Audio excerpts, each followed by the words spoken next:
ஓம் சாய்ராம். ஷீரடியில் ஞாயிறு தோறும் சந்தை நடைபெறும். பக்கத்தில் உள்ள அனைத்து கிராமங்களில் இருந்தும் மக்கள் அங்கு வந்து தெருவில் கடைகளை போட்டு தங்களது பொருட்களை விற்பனை செய்வர். இதனால் ஞாயிறு தோறும் மசூதியில் மக்கள் கூட்டம் அதிகமாக இருக்கும். இவ்வாறு ஒரு ஞாயிறு அன்று மசூதியில் ஹேமந்த் பந்த் பாபாவிற்கு சேவை செய்து கொண்டிருந்தார். அப்போது ஷாமா ஹேமந்த் பந்திடம், வாரும், உமது கோட்டின் கைமடிப்பில் தானியங்கள் உள்ளன என்றார். உடனே ஹேமந்த் பந்த் தனது இடது முழங்கையை நீட்டினார். அப்போது சில பருப்பு மணிகள் கீழே விழுந்தன. அங்கிருந்த அனைவரும் இதை பார்த்து வியந்தனர். ஹேமந்த் பந்துவுக்கும் ஒன்றும் விளங்கவில்லை. அப்போது பாபா ஹேமந்த் பந்தை பார்த்து, இவருக்கு தனியாக அசை போடும் பழக்கம் உண்டு, அதுவும் இன்று சந்தை நாள் அல்லவா, அங்கிருந்து வாங்கி வந்த பருப்பு மணிகள் தான் இவைகள் என்று கூறினார்.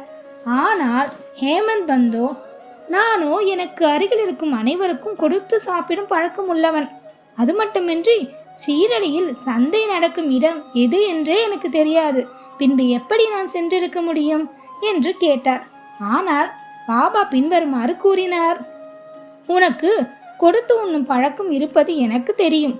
ஆனால் நீ உண்ணும் போது உன் அருகில் எவரும் இல்லை என்றால் நீயோ நானோ என்ன செய்ய முடியும்?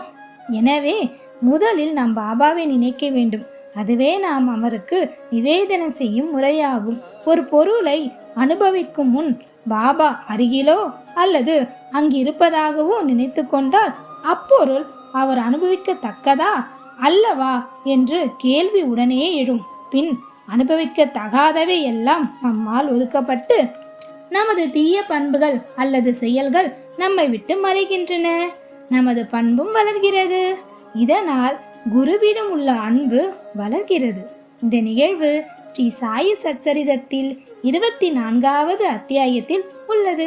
ஓம் சாய்ராம்.